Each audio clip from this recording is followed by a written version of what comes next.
Hey, Eric Tubik here, covering more of your Goofs. I'm going to have to skip a story because the next one's a little too tough for me. I'll come back to it next week. But this week, it's going to be a very special treat. Gordon and the Gremlins.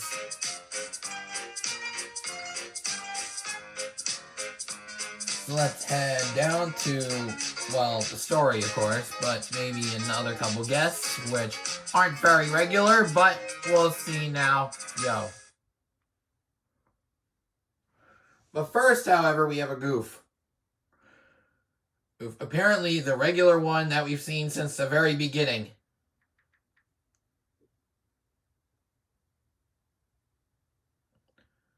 Apparently, how do they still make Gordon's buffers so very crooked to this day? Hey, that's the part I don't understand at all.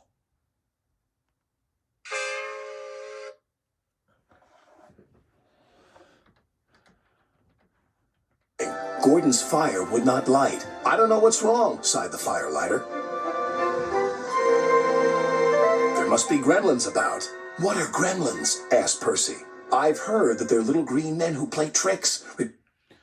Oh yeah, kind of like the little green men that actually made Percy's eyes completely wonky.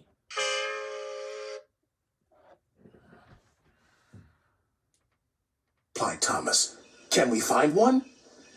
Pah, said James. Gremlins don't exist. They're just an excuse when things go wrong. If Firelighter says there are gremlins, there are. Ah, snorted James. Sir Topham Hatt had heard everything. Silence, he said. I am expecting a VIP, a very important person today. She has heard that all my engines are really useful. Please prove it. Yes, sir. How can they even prove it when there's an earthquake? Egon Sodor, for real. How many? I lost track of how many earthquakes that is. They all said. As long as the gremlins let us. What gremlins? The ones in Gordon's fire, sir. That's why he's not ready yet. I'll see about that, thundered Sir Topham Hatt. And he did. Gordon, I expect you to be on your best behavior today. You are to pull the special coach for my special visitor. But no high speeds, please. She won't like that. Gordon was proud and pleased. Well, I'm not, because now you can see the end of the set. I don't know why, but apparently you can.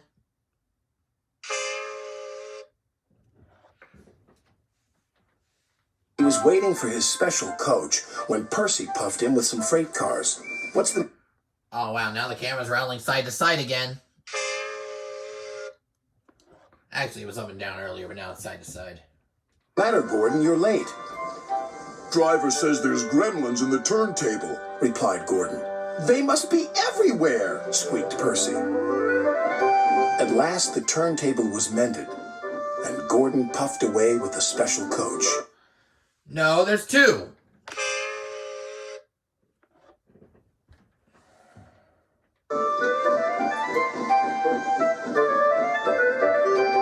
He was soon working hard to make up for lost time.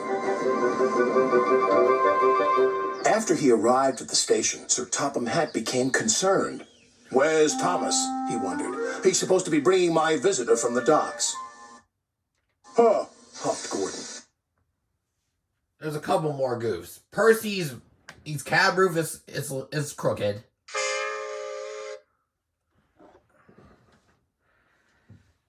Thomas isn't really useful if he's late.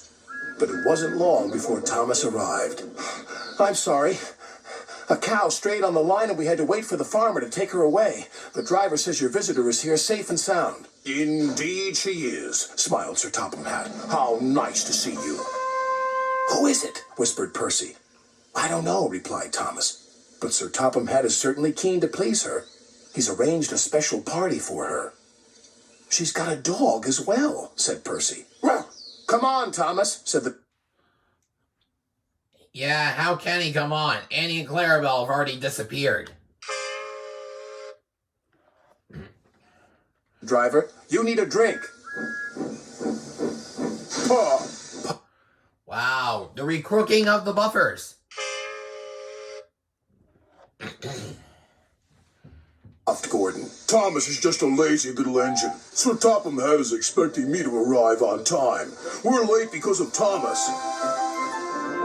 Gordon's driver decided to make up for lost time. Then there was trouble. I think we better slow down. This is an old line and could make things uncomfortable for the VIP. And it did. She was taking a... Then how come the VIP looks like Lady Hat?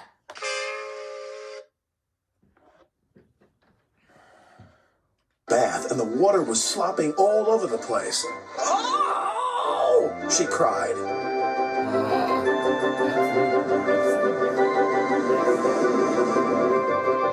Gordon was very relieved to reach his final destination, where Thomas was waiting to collect Sir Topham Hatt and his special visitor. He blew an extra long whistle.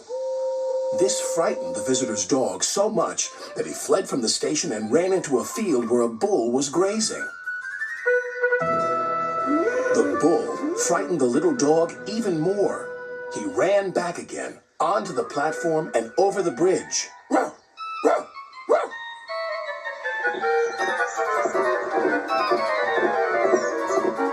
He didn't stop until he jumped straight into Thomas's cab.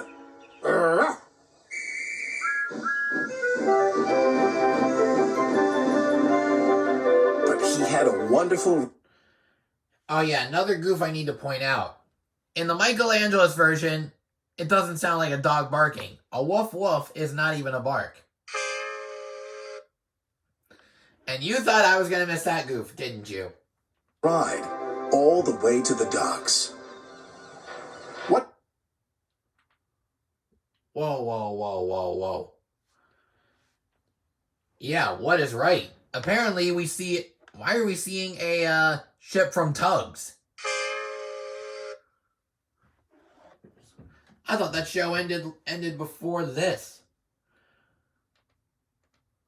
What's the dog's name? Asked the fireman. Well, after today's events, I think I'll rename him Gremlin. Sir Topham Hatt chuckled. In that case, I've met one at last. Ha ha! Excuse me, sir, but who is your very important visitor? Why, didn't I tell you? This lady is my mother, and she agrees with me. You are indeed really useful engines, and my mother, of course, is always right. And that is the end of the story. If I missed any goofs, leave a comment down below. Do not forget to like the video if you've enjoyed. Do not forget to subscribe if you haven't done so already. And turn on the post notification bell so you won't miss a single upload. This has been Eric Zuick signing off for now. Catch you guys at the next station. All aboard!